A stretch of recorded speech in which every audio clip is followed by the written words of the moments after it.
En la presente charla vamos a intentar dar unas pautas generales sobre el periodo que va de 1943 hasta 1955, periodo en el que se produce una modificación sustancial en el modelo que relaciona el Estado con la sociedad civil y con el mercado. Este periodo que nosotros denominados del Estado benefactor es un modelo que surge luego de la Segunda Guerra Mundial y una vez en marcha la llamada Guerra Fría entre los dos países que habían salido victoriosos los dos países principales que habían salido victoriosos de esa contienda, que fueron Estados Unidos y Rusia. En ese contexto de Guerra Fría aparece el Estado benefactor. ¿Qué es el Estado benefactor? El Estado benefactor es un Estado que es garante de derechos sociales, que tiene una mayor compenetración y se adentra dentro de la sociedad civil, que impulsa el desarrollo, que participa de la economía y sobre todo que tiende fundamentalmente a resguardar los derechos de los sectores más desprotegidos de la sociedad.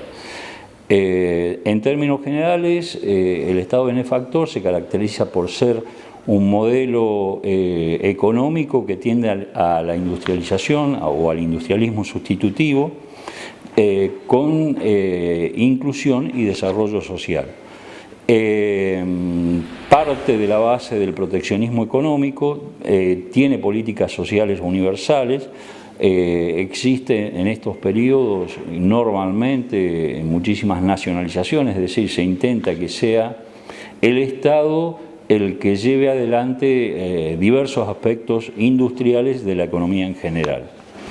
El modelo de mediación política que se establece en términos generales en estos estados benefactores o también llamados estados sociales es de la democracia de masas, es decir, se habilita, se permite, se integra la posibilidad de que numerosos sectores sociales participen abiertamente de la vida política, se incentiva que los sectores sociales participen de la vida política, haciéndolo en general con expresiones de una gran masividad.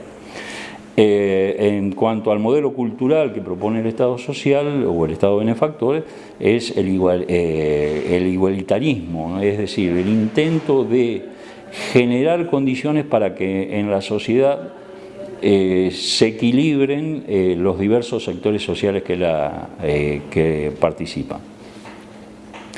Pues bien, este modelo de Estado benefactor, modelo de Estado social, aparece en la historia argentina de la mano de un movimiento político que va a originar un general de la nación argentina, Juan Domingo Perón, quien con el apoyo de sectores del ejército, con el apoyo de los sectores de la iglesia y con el apoyo de fundamentalmente de los trabajadores, consigue construir un movimiento cuyo primer momento parte de la Revolución de 1943. La Revolución de 1943 es un momento en la historia argentina en el cual los militares dan un golpe porque la sociedad estaba cansada, estaba ahita de la corrupción, del manejo fraudulento de las elecciones que llevaban adelante los sectores conservadores que estaban en el poder y aparecen como una alternativa política frente a esta actuación de los conservadores que se habían reunido en la Concordancia.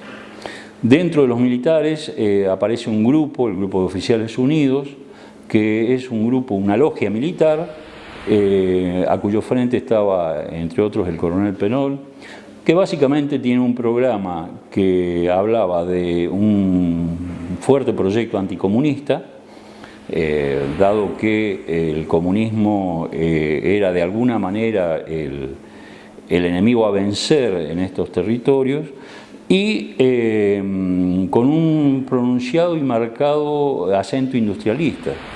nuestro país, el ejército concretamente, a raíz de la Segunda Guerra Mundial y a raíz de que nuestro país había seguido la posición neutralista que había inaugurado Hipólito Yrigoyen durante el primer conflicto mundial, recibía fuertes presiones por parte de Estados Unidos, que inclusive decretan embargo de armas, por lo que nuestro país, en una situación bélica flagrante en el mundo, estaba en condiciones de inferioridad. Ante esto, los militares argentinos deciden encarar un proceso industrial, en primer término, para munirse de armas para la defensa nacional.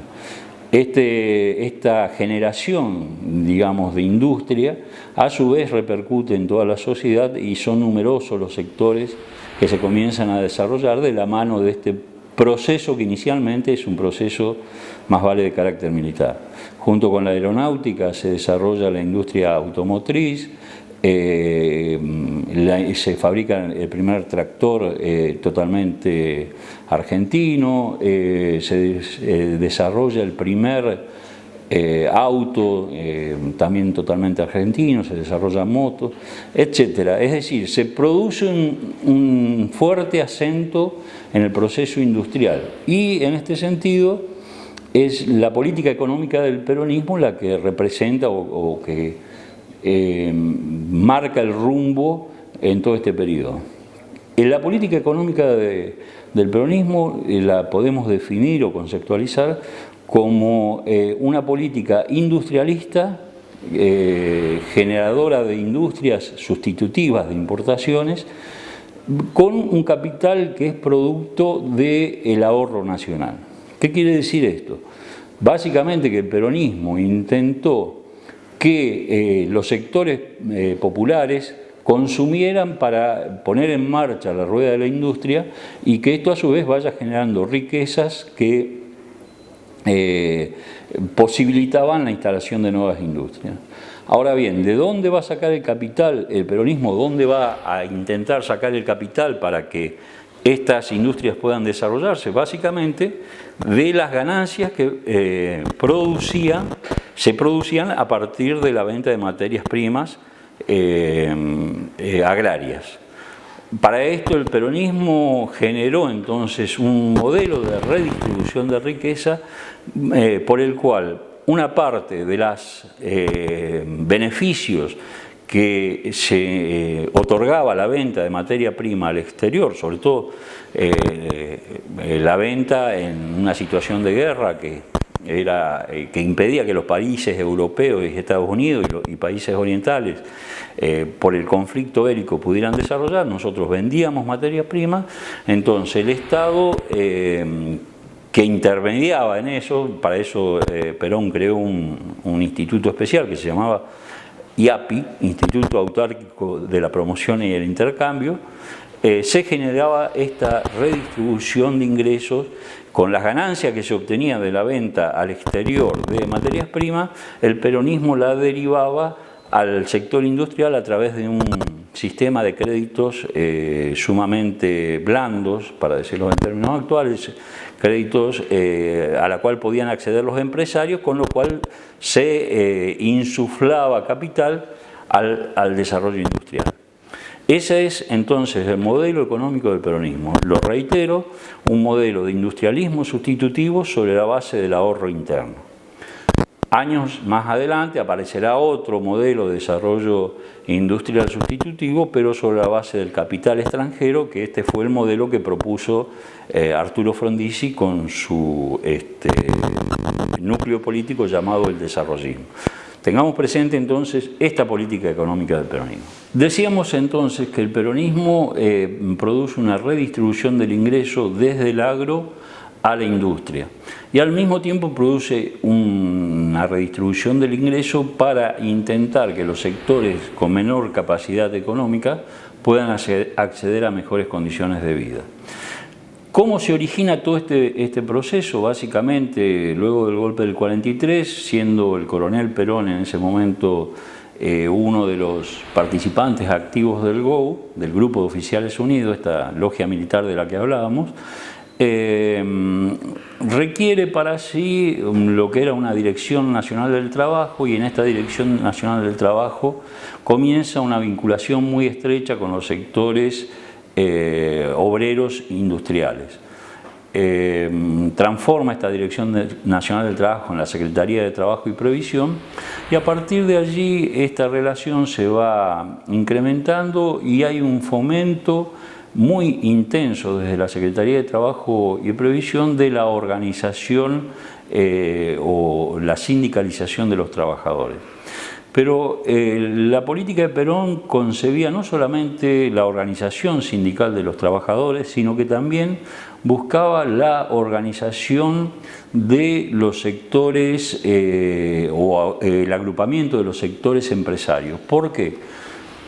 Porque la esencia de la idea de sociedad del peronismo, que se expresaba en lo que ellos llamaban la comunidad organizada, interpretaba que el proceso social avanzaba no a través de la lucha de clase, como lo propugnaba el marxismo en aquel momento, sino que avanzaba a través de una discusión dialéctica, por supuesto, entre trabajadores y empresarios, que sentados en una mesa dirimían sus cuestiones con el arbitrio, con la presencia del Estado como el regulador de esas disputas. Entonces, esta idea Perón la trata de implementar a través de la organización tanto empresarial como de carácter obrero. ¿Qué es lo que pasa? Esta prédica del entonces coronel Perón va teniendo crecimiento dentro de la vida política del país, y este crecimiento político se va expresando en los numerosos cargos que va adquiriendo dentro del proceso de la Revolución del 43 el coronel Perón, quien llega a ser ministro de Guerra, llega a la vicepresidencia de la Nación e inclusive llega a ser presidente del Consejo Nacional de Posguerra. ¿Qué era el Consejo Nacional de Posguerra? Pues bien, el Consejo Nacional de Posguerra fue otra institución que Perón copió, por así decir, de procesos europeos en los cuales se planificaba la economía. Es decir, la economía ya no quedaba al arbitrio del mercado, sino que la economía se planificaba desde el Estado para obtener objetivos. Este Consejo Nacional de Posguerra después adquirió otros nombres, Ministerio de Planeamiento, etc. De ahí diversas denominaciones, o secretarías, en fin. Tuvo diversos, los gobiernos posteriores le dieron diversos reales. Pues bien, este crecimiento de Perón genera resistencias, sobre todo genera resistencia por parte de los sectores más conservadores de la sociedad argentina, y se produce un planteo ante quien era el presidente en ese momento, y Perón es destituido de sus cargos y encerrado, digamos, en la prisión militar de Martín García. Esto genera un movimiento espontáneo de los sectores trabajadores que el 17 de octubre se lanzan a las calles y marchan hacia la Plaza de Mayo para pedir la libertad de quien estaba apareciendo como su líder. El general Farrell, el presidente de la Nación, lo hace venir a Perón, salen al balcón de la Casa Rosada y dan un mensaje pacificador. De hecho, Perón es puesto en libertad y se convoca a elecciones para el año siguiente, es decir, para el año 1946.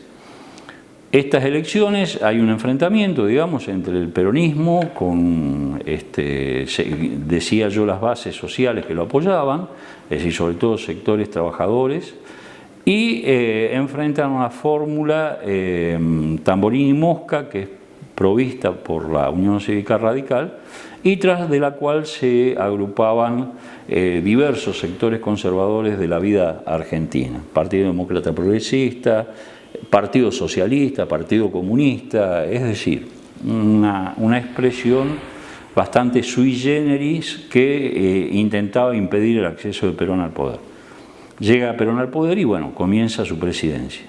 Mientras tanto, a pocos días del 17 de octubre, Perón, que estaba en relación con una actriz que tenía mucho carisma, se casa el 22 de octubre del año 45. Esta segunda mujer de Perón era María Eva Duarte de Perón, más conocida como Evita, que tiene un feeling, tiene una relación muy particular, era muy querida, desarrollan una gran acción y entonces esta pareja se larga a la actuación ya con la presidencia. ¿Cuáles son los ejes de la política económica que lleva adelante el peronismo? En primer término, el nacionalismo económico. ¿Qué implica esto? Básicamente que Perón intenta, a través de medidas, generar la posibilidad del desarrollo de capitales nacionales vinculados a la industria. ¿Cómo lo va a hacer? Mediante el desarrollo del mercado interno. ¿Qué quiere decir desarrollo del mercado interno?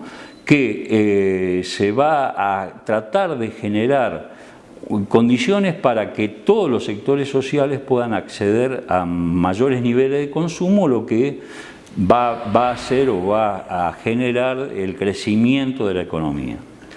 El Estado en este modelo económico va a tener una muy fuerte presencia, porque el Estado mismo se hace cargo no solamente de esa interrelación entre los actores económicos y sociales, sino que el Estado va a asumir por sí mismo diversos desprendimientos económicos. Hay todo un proceso de industrialización que en una primera etapa del peronismo está destinado a la industria liviana. Entonces, esto es lo que va a generar la posibilidad de que en cada casa haya radio, haya lavarropa, es decir, enseres para el uso doméstico que ya son producidos por la industria nacional. Y básicamente la política económica, insisto sobre este dato, va a generar la redistribución del ingreso. Redistribución del ingreso que se va a dar a partir, en primer término, de una mayor ocupación, un mayor equipamiento industrial, una expansión al acceso al crédito interno y todo un sistema laboral o toda una legislación laboral que va a ser de una fundamental importancia. ¿Cuáles son esta legislación laboral a la que hacemos referencia? Bueno, los convenios por industria, los aumentos salariales, el estatuto del peón rural, la creación de asociaciones profesionales, la creación de tribunales del trabajo, el sueldo anual complementario, construcción de viviendas populares, control de arrendamientos y alquileres y el apoyo a la actividad social sindical. Decía entonces que este es el eje de la redistribución del ingreso que propició el peronismo. Entre digamos, de las herramientas que utilizó el peronismo para el desarrollo industrial, se contó esencialmente con la nacionalización de servicios públicos que hasta ese momento estaban en manos privadas, particularmente de empresas extranjeras. Y así se nacionaliza el servicio de gas, el servicio de carbón, las telecomunicaciones, los ferrocarriles, que por allí son el elemento paradigmático que más se resalta. Es decir, ferrocarriles que estaban en manos de compañías inglesas y francesas son nacionalizadas a partir de que nuestro país había generado acreencias, sobre todo con Inglaterra, por la provisión de bienes materiales durante la Segunda Guerra Mundial y que no habían sido pagados. Entonces, a partir de allí se produce esta nacionalización de los ferrocarriles. También se produce la nacionalización del transporte automotor, la nacionalización de la energía eléctrica, de la flota mercante, de aerolíneas argentinas, de YPF, puertos y elevadores de grano, y se crea también, digamos, la Dirección Nacional de Industria del Estado, DINIE, que comienza a fabricar, como yo decía, automóviles. El primero de ellos, el famoso Intitec justicialista, comienza a desarrollar tractores, el primero el Pampa, y también comienza a desarrollar un modelo de moto que va a ser muy utilizada, que es la moto Puma. Ese es, digamos, el eje, digamos, de la nacionalización de los servicios públicos y la actividad empresaria del Estado.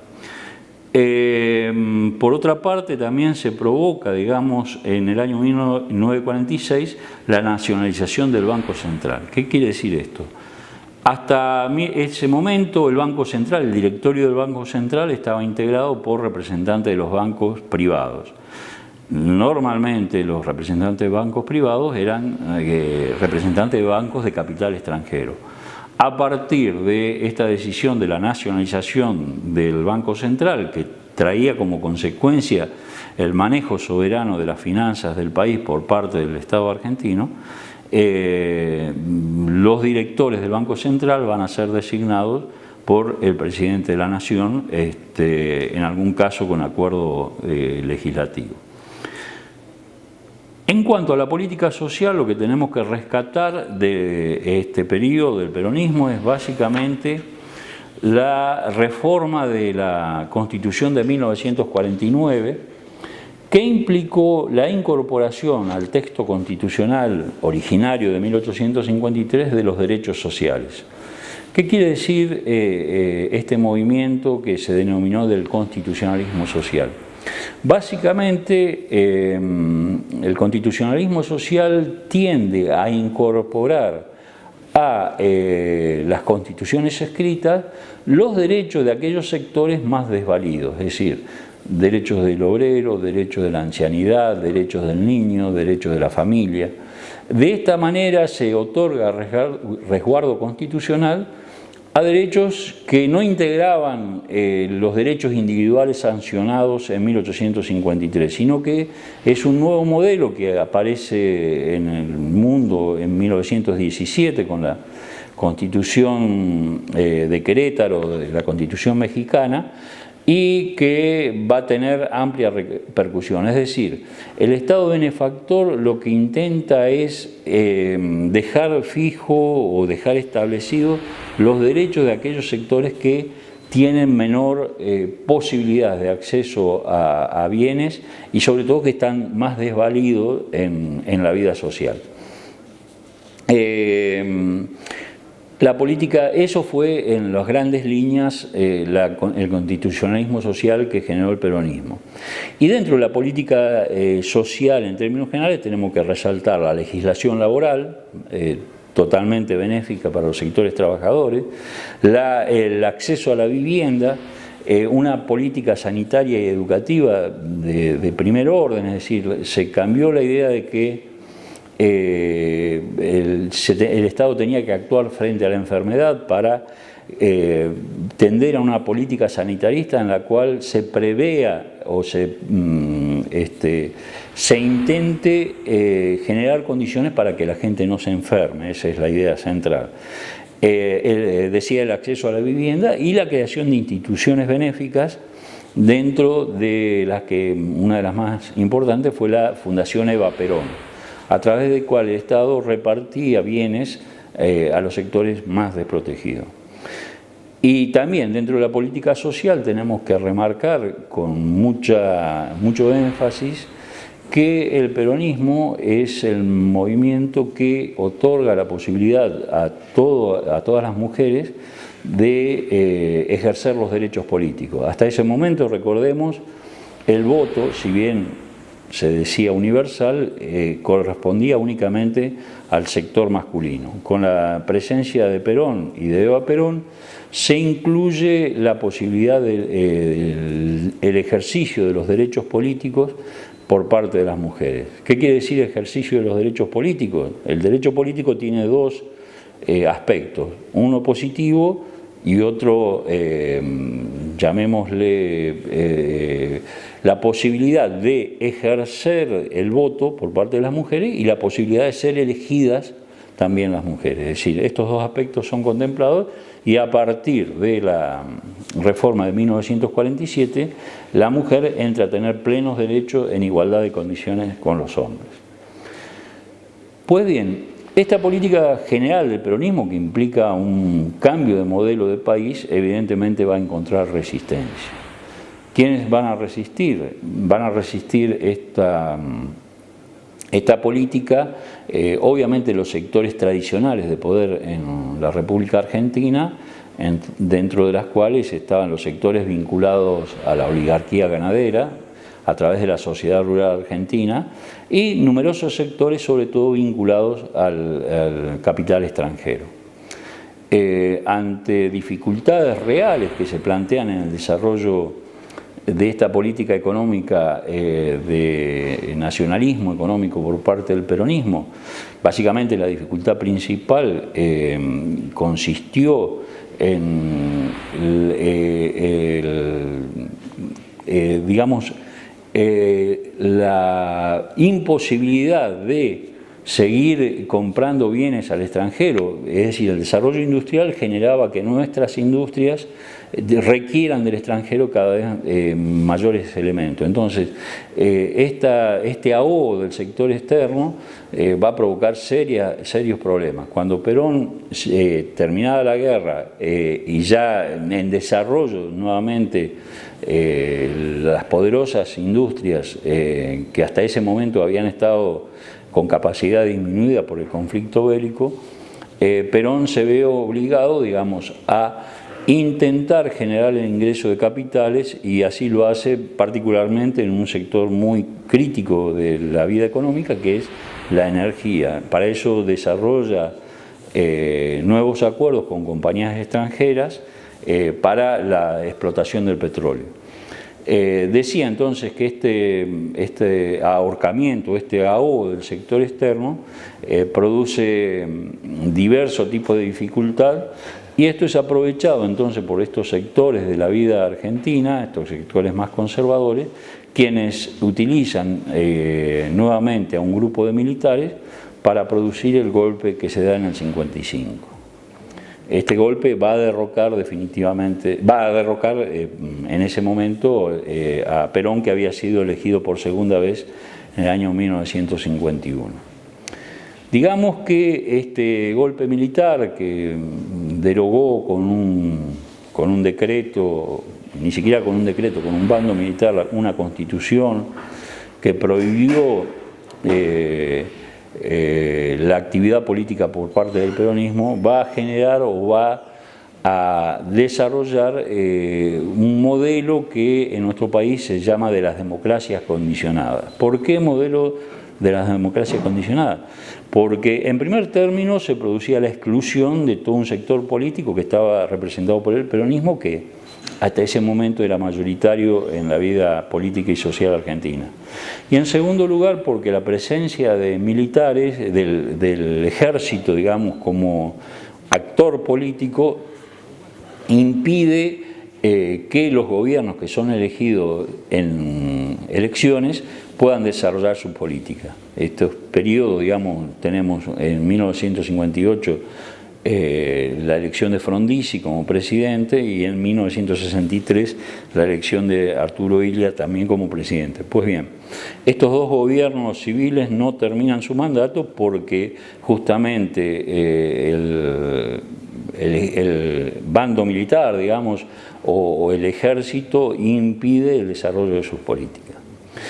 De todas maneras, este modelo de Estado benefactor, este modelo en el cual el Estado se preocupa por aquellos sectores más desprotegidos, no va a, digamos, va a tener un andar muy irregular, pero va a seguir subsistiendo hasta en 1976, cuando un nuevo golpe militar, esta vez el proceso de reorganización nacional, aquí sí, utilizando la represión, utilizando una sanguinaria persecución de todos los actores sociales, va a comenzar a destruir las bases del Estado benefactor y va a dar comienzo a un periodo que se denomina del Estado neoliberal.